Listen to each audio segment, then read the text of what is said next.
اسی گھر میں دو بہنیں رہتی تھیں۔ ان کی دنیا بظاہر چھوٹی تھی مگر ذمہ داریاں بہت بڑی تھیں۔ ان کے والد بچپن ہی میں دنیا سے رخصت ہو چکے تھے اور چند ماہ پہلے ان کی ماں بھی انہیں ہمیشہ کے لیے چھوڑ گئی تھی۔ اب وہ دونوں بہنیں ایک دوسرے کا ہی سہارا تھیں۔ روز صبح وہ جنگل میں جاتی، درختوں سے لکڑیاں کاٹتی اور پھر قریب کے گاؤں میں جا کر انہیں بیچتی۔ یہی ان کی کمائی کا ذریعہ تھا اور یہی ان کی زندگی کی واحد حقیقت۔ محنت سخت تھی مگر وہ صبر سے کام لیتی کیونکہ ان کے پاس اور کوئی راستہ نہیں تھا۔ ایک دن لکڑیاں کاٹتے ہوئے وہ دریا کے کنارے جا پہنچی۔ وہاں پانی کے ساتھ بہتی ہوئی ایک پرانی کتاب ان کی نظر میں آ گئی۔ حیرت کی بات یہ تھی کہ پانی میں ہونے کے باوجود کتاب بالکل خشک تھی۔ انہوں نے کتاب اٹھائی۔ اس کے پہلے صفحے پر لکھا تھا، وقت کے بدلے ہر خواہش پوری ہوگی۔ دونوں بہنیں حیران رہ گئیں۔ وہ اس جملے کا مطلب پوری طرح نہ سمجھ سکیں، بس انہیں اتنا محسوس ہوا کہ یہ کتاب ہر خواہش پوری کر سکتی ہے۔ اس دن دونوں بہنیں حد سے زیادہ تھکی ہوئی تھیں۔ بازوؤں میں درد تھا اور قدم اٹھانا بھی مشکل لگ رہا تھا۔ کچھ دیر کی خاموشی کے بعد ایک بہن نے جھجکتے ہوئے کہا، کیوں نہ ایک بار اس کتاب کو آزما کر دیکھیں، کیا پتہ یہ واقعی ہماری خواہش پوری کر دے۔ دوسری بہن نے فوراً سنجیدہ لہجے میں جواب دیا، نہیں، ہمیں ایسی باتوں میں نہیں پڑنا چاہیے، ہمیں اپنے کام پر دھیان دینا چاہیے۔ جب تک لکڑیاں نہیں کاٹیں گے اور بیچیں گے، چولہا کیسے چلے گا؟ تم جانتی ہو ہمارے پاس فضول باتوں کا وقت نہیں۔ پہلی بہن چند لمحے خاموش رہی، پھر دھیرے سے بولی، بس ایک بار ہی تو کہہ رہی ہوں، اگر کچھ نہ ہوا تو فوراً کام شروع کر دیں گے، اس میں ہمارا کیا نقصان ہے؟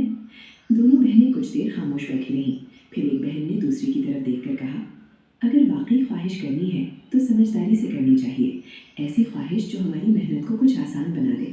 دوسری بہن نے سر ہلاتے ہوئے کہا، ہاں بالکل، ہم روز آدھا دن درخت کاٹنے میں لگا دیتی ہیں اور پھر بھاری لکڑیاں اٹھا کر دور دور کے گاؤں جانا بھی بہت مشکل ہوتا ہے۔ پہلی بہن نے اپنے تھکے ہوئے ہاتھوں کو دیکھتے ہوئے کہا، اگر ہمیں درخت کاٹنے کی مشقت نہ کرنی پڑے اور لکڑیاں پہلے سے کٹی ہوئی مل جائیں تو ہم زیادہ گاؤں تک جا سکیں گے اور کم وقت میں زیادہ کما لیں گے۔ دوسری بہن نے کچھ لمحے سوچا، پھر بولی، ہاں یہ خواہش ٹھیک ہے، اس سے وقت بھی بچے گا اور جسمانی محنت بھی کم ہو جائے گی۔ دونوں بہنوں نے ایک دوسرے کی طرف دیکھا اور اتفاق سے کہا، تو پھر ہم یہی خواہش کرتے ہیں کہ ہمیں کٹی ہوئی لکڑیاں مل جائیں۔ چند ہی لمحوں بعد ان کے سامنے لکڑیوں کا ایک بڑا ڈھیر موجود تھا۔ وہ دونوں حیرت سے ساکت رہ گئیں۔ خوف، خوشی اور حیرانی ایک ساتھ ان کے دل میں امڑ آئے۔ ایک بہن نے خوشی سے کہا، یہ کتاب واقعی ہماری خواہشیں پوری کر رہی ہے۔ دوسری بہن کی آنکھوں میں چمک آ گئی۔ وہ مسکراتے ہوئے بولی، اب ہماری زندگی آسان ہو جائے گی، اب اتنی سخت محنت نہیں کرنی پڑے گی۔ انہوں نے جادوئی کتاب کو احتیاط سے گھر میں رکھا اور کٹی ہوئی لکڑیاں اٹھا کر گاؤں کی طرف روانہ ہو گئی۔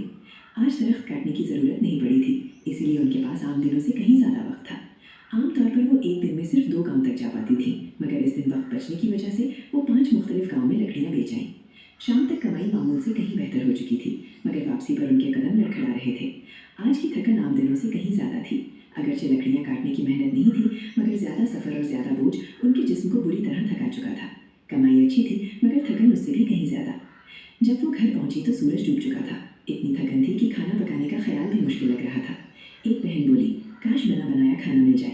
دوسری نے تھکی آواز میں کہا، ہاں آج ہمت نہیں رہی۔ اچانک کمرے میں خوشبو پھیل گئی اور ان کے سامنے گرم کھانا موجود ہوا۔ دونوں چونک گئی۔ اب انہیں یقین ہو گیا تھا کہ کتاب واقعی خواہشیں پوری کرتی ہے۔ کچھ دن بعد ایک بہن نے کہا، اگر ہمارے پاس گدھا ہو تو لکڑیاں لے جانا آسان ہو جائے۔ اگلے ہی لمحے گھر کے باہر ایک گدھا کھڑا تھا۔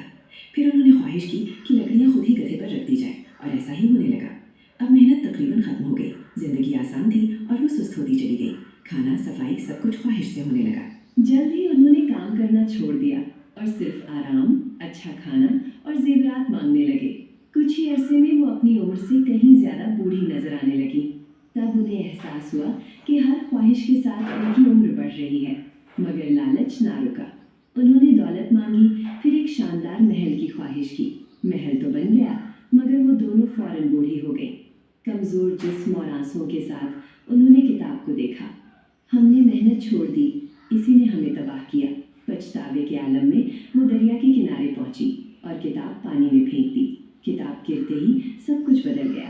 وہ اپنی اصل عمر میں واپس آ گئی، بالکل پہلے لمحے کی طرح۔ انہوں نے وعدہ کیا، اب ہم کبھی محنت کے بغیر زندگی نہیں گزاریں گی۔